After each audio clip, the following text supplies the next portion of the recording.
কোরআনে কারিমে রব্বুল আলামিন বলেন, কুল বিফাদলিল্লাহি ওয়া বিরহমাতিহি ফাবিযালিকা ফালিয়াফরাহু হুয়া খায়রুম মিম্মা ইয়াজমাউন। বলেন আল্লাহু আকবার। আল্লাহ পাক বলেন, নবী আপনি বলুন, তাম পৃথিবী যা পেয়ে আনন্দে আছে, যা গেইন করে, যা অ্যাচিভ করে, যা অর্জন করে, আমি আল্লাহর কাছে কোরআনে কারিম শ্রেষ্ঠ সম্পদ। সুতরাং কোরআন যারা পেয়েছে তারা যেন আনন্দ করে। আজকে খুলনা বিভাগের মানুষগুলো, খুলনা বিভাগ সহ বাংলার অন্যান্য বিভাগ থেকেও মানুষেরা আজকে এসেছে কোরআনে কারিম সত্যি যারা শোনার জন্য, বোঝার জন্য এসেছি। এটা পুরা এখন ইবাদত চলছে। আমরা খুশি দুনিয়ার সব কিছুর তুলনায় আজকে। বলেন আলহামদুলিল্লাহ। প্রাণপ্রিয় শ্রোতা মণ্ডলী, কোরআনের শ্রোতা যারা আমরা এখানে বসে আছি, এর আগে যারা দুনিয়ায় কোরআনে কারিম শুনেছে, কিয়ামত পর্যন্ত যারা শুনবে, কোরআনে কারিম এই শ্রোতাকে তিন ভাগে বিভক্ত করে দিয়েছে। এখানে ওই তিন প্রকার মানুষ আছে, কিয়ামত পর্যন্ত তারা থাকবে। প্রথম নাম্বার, এই কোরআনে কারিম শোনার পরে যারা বাধা দিয়েছিল এই দুনিয়ায়, আল্লাহর কোরআন তাদেরকে ঘোষণা দিয়েছে তারা কাফের।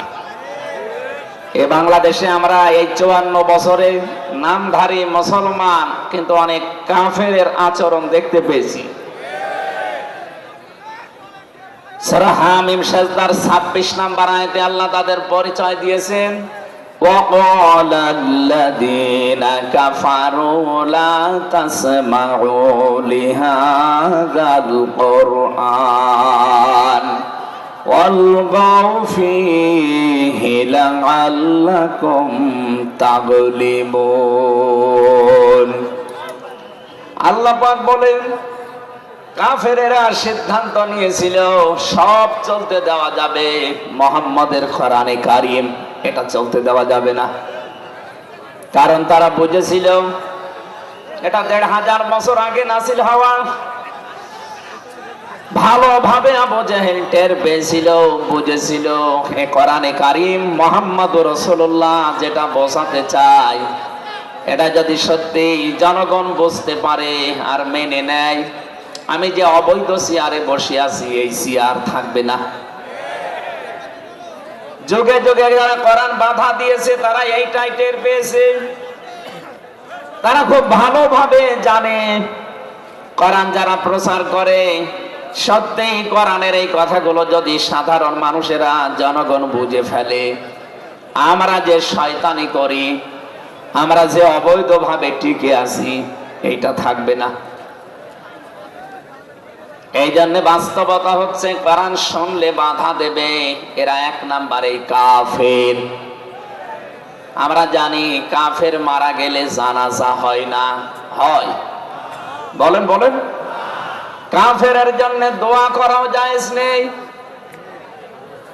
আল্লাহ রাব্বুল আলামিন বলেন, মা কানা লিন-নাবিয়্যি ওয়াল্লাযীনা আমানু আইয়াস্তাগফিরু লিল মুশরিকিন ওয়ালাউ কানু উলি কুরবা মিন বা'দি মা তাবায়্যানা লাহুম আন্নাহুম আসহাবুল জাহিম।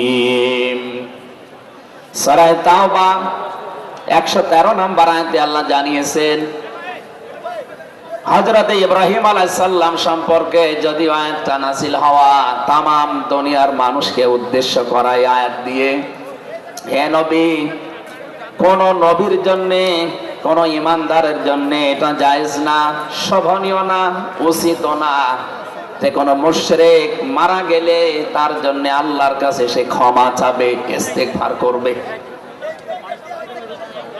ওয়ালাউ কানু লিকুরবা, আল্লাহ পাক বলেন যদিও এটা নিজের নিকট আত্মীয় হয়, মা তাবাজ্জানা লাহুম আন্নাহুম আসহাবুল জাহিম, যার প্রতি এটা প্রমাণ হয়ে গেছে যে লোকটা জাহান্নামে যাবে, যার কাজকর্ম, যার ঈমান আমল আকীদা দেখে টের পাওয়া যায়, এইরকম মানুষের জন্য কোন ঈমানদার না কোন নবীর জন্যও দোয়া করা, ইস্তেগফার করা জায়েজ নেই। বলেন নাউজুবিল্লাহ।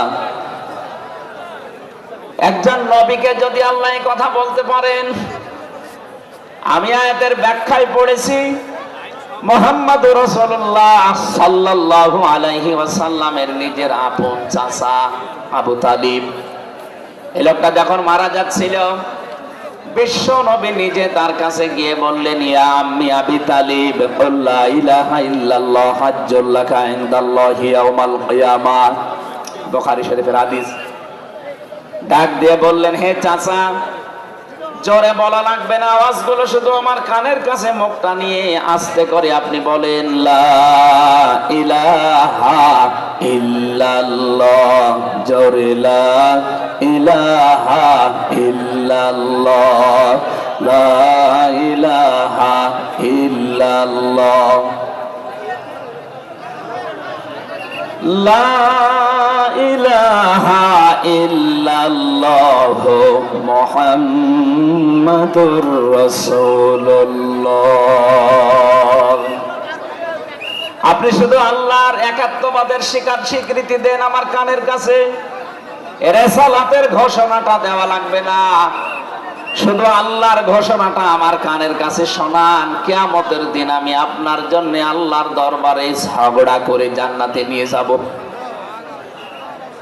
পাশে যারা দাঁড়িয়েছিল তাদের কারণে লোকটা পড়তে পারে নাই। নবীজির মন খারাপ হয়ে গেল। সঙ্গে সঙ্গে সূরা কাসাসের ৫৬ নাম্বার আয়াত নিয়ে ফেরেশতা জিবরাইল হাজির হয়ে গেছে। ইন্নাকা লা তাহদি মান আহবাবতা ওয়ালাকিন্নাল্লাহা ইয়াহদি মান ইয়াশা ওয়া হুয়া আ'লামু বিল মুহতাদিন। আল্লাহ পাক বলেন, হে নবী, আপনি যাকে ভালোবাসেন, যাকে পছন্দ করেন, যাকে মনে করবেন আপনি হেদায়েত দেবেন না, আপনি পারবেন না, কারণ হেদায়েত আমি আল্লাহ আপনার হাতে দেইনি। হেদায়েত আমি আল্লাহ নিজের হাতে রেখে দিয়েছি।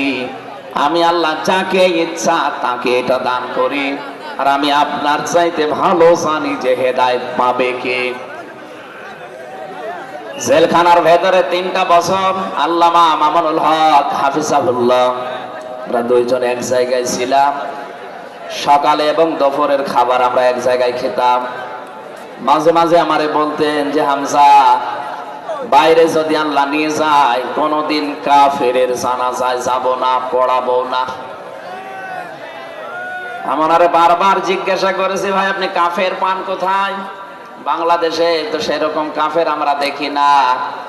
উনি একটা আমাকে শুনিয়ে বলেছিলেন, কাফের তো তারা যারা আল্লাহর কোরআনে বাধা দেয়।